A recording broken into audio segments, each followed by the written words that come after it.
કર્ણાટક વિધાનસભા ચૂંટણી માટે મતદાન શરૂ. ભાજપ કોંગ્રેસ જેડીએસ પાર્ટી વચ્ચે સીધી ટક્કર. 7 વાગે શરૂ થયેલું મતદાન સાંજે 6 વાગ્યા સુધી ચાલશે.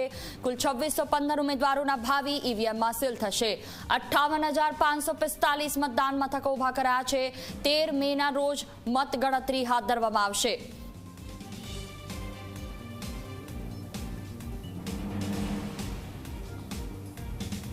તો કુલ 2615 ઉમેદવારોનું ભાવિ ઈવીએમમાં સીલ થશે. કર્ણાટક વિધાનસભાનો ચૂંટણી જંગ સવારથી ઉમેદવારો સહિત દિગ્ગજ નેતાઓ પોતાના મતાધિકારનો ઉપયોગ કરવા માટે પહોંચ્યા હતા. कर्नाटक थी संवाददाता अंजलि सिंह हमारे साथ जुड़ाया है. जी अंजलि, जिस तरह से 2.5 घंटे बीत चुके हैं, अभी तक क्या अपडेट आया है और साथ ही में कर्नाटक में पहली बार फेशियल रिकॉग्निशन के साथ ये इलेक्शन हो रहा है, तो उसके लिए क्या खास व्यवस्थाएं की गई है?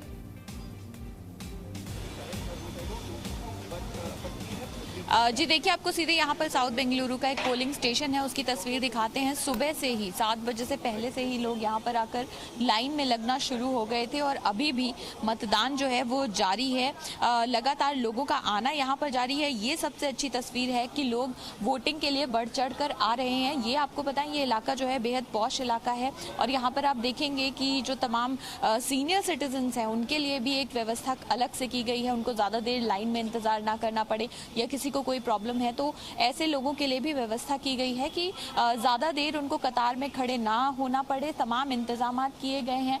जो वोटर्स हैं उनके लिए पीने का पानी का इंतज़ाम है, बैठने की व्यवस्था की गई है. तो पूरी तरह से इस पोलिंग बूथ की बात करेंगे, साउथ बेंगलुरु का जो इलाका है यहाँ पर इस पोलिंग स्टेशन पर 6 बूथ बनाए गए हैं और हर बूथ पर इस तरह की तस्वीर आपको दिखेगी.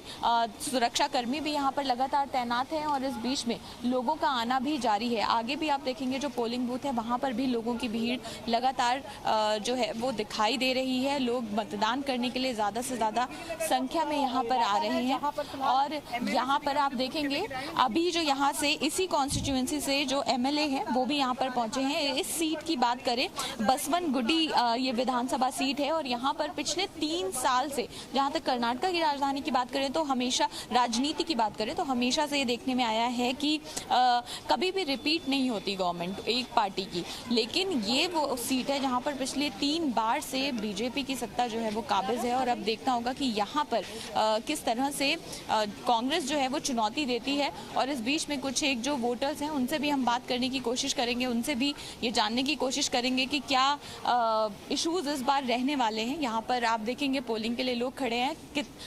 क्या इस बार आप लोग सोचकर वोट देने आए हैं? क्या इस बार जो इश्यूज हैं वो रहेंगे? लोकल मुद्दों पर आप लोग ज़्यादा फोकस कर रहे हैं? नहीं, जब भी देखते हैं वही डाल देते हैं. वोट देना कितना ज़रूरी है? ज़रूरी है. तो आज घर के सब काम वाम छोड़ के पहले वोट देने आए हैं आप? तो आप यहाँ पर इस पोलिंग बूथ पर काफ़ी संख्या में महिलाएं भी जो हैं वो हमें दिखाई दी और सुबह से ही आना जारी है. आज घर का सब काम छोड़ के पहले वोट देना है आज मैम. यहाँ पर भाषा का भले ही एक चुनौती हो, लेकिन यहाँ पर लोग जो हैं वो लगातार सुबह से ही यहाँ पर वोट देने पहुँच रहे हैं. कई फर्स्ट टाइम वोटर्स भी यहाँ पर हैं. सर, आज सबसे ज़रूरी है आज का दिन आप लोगों के लिए. आज तो आप लोगों के हाथ में पूरी चाबी है. आप बताएंगे कि कौन आएगा सत्ता में? I think Modi, obviously. कितना ज़रूरी है लोगों से जो अभी भी घर पे हैं, नहीं निकले हैं, क्या कहना चाहेंगे? I want them to please come. It's your chance to select a good person for your country. Issues पे इस बार क्या लगता है कर्नाटक की जनता इश्यूज पे वोट करेगी? क्योंकि प्रचार में तो बहुत सारे मुद्दे सामने आते हैं. I think people have their own mindset. But anyway, end of the day BJP is the one. It's having a very good line right now, and all the best for BJP. Anytime, I'm a Modi. सबकी अपनी अपनी पसंद होती है. हालांकि हम ये जानने की कोशिश करें कि इस बार जनता क्या मुद्दे हैं यहाँ पर बेंगलुरु, साउथ बेंगलुरु की अगर बात कर ले तो जिन पर आपको लगता है कि काम करना चाहिए, जिन पर वोट दिया जाए? Primarily, city has infrastructure problems, which is big these days with metro construction, road construction. I think that will be the focus. City problems will definitely be different from other places, so I think that will be the basis for voting in the city at least. अगर ये सब issues हैं तो जो लोग अभी घर पे बैठे हैं उनको क्या कहना चाहेंगे? Absolutely, this is one day that you have the power. Come out and vote for sure. Don't miss this chance. ये चांस बिल्कुल मिस नहीं करें. बहुत अहम बात, आज बहुत ज़रूरी दिन है आप लोगों का. बहुत ज़रूरी दिन है। आज का पावर हमारा हक चलाने का दिन आया है, हमारा हक चलाना चाहिए, वो सबसे ज़रूरी है। जो भी इंसान है, आदमी है, हमारा जो चलाना चाहिए चलाना। तो देखिए, एक लोकतांत्रिक देश में ये सबसे बड़ा दिन होता है, क्योंकि आज उनका दिन है जिनसे ये लोकतंत्र चलता है, यानी आम जनता। और यही वजह है कि जनता भी इस बात को समझती है। तो काफ़ी संख्या में इस पोलिंग बूथ पर, आसपास के अन्य पोलिंग बूथ पर भी लोग पहुंच रहे हैं और ज़्यादा से ज़्यादा मतदान देने की अपील भी कर रहे हैं। जी बिल्कुल, जानकारी के लिए बहुत बहुत शुक्रिया अंजलि। तो જે રીતે સાઉથ બેંગ્લોરની આ સીટ અને તેમાં જે રીતે મતદાન કરવા માટે લોકો પહોંચ્યા હતા, 2.5 કલાકનો સમય પૂર્ણ થઈ ગયો છે। તમામ જગ્યાઓ પર આ જ રીતે કર્ણાટકમાં मतदान થઈ રહ્યું છે। એક પછી એક મતદારો પહોંચી રહ્યા છે, મહિલાઓ પણ સહભાગી થઈ રહી છે।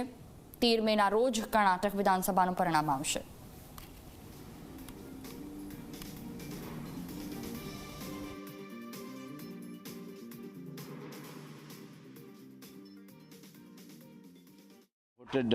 And I have done my duty towards democracy, and it is a privilege to vote in my own constituency, and the people of my constituency have suffered so much of love, affection, and this time I'll be winning with record margin. So is BJP is going to win record seats. A comfortable majority will be there. So there is a fight between development and negative campaign, sinister campaign, which Congress has to try to do it. But however, the people of Karnataka are always positive oriented, positive mind, and they vote for positive development, and I am sure BJP will get some Sampurna majority.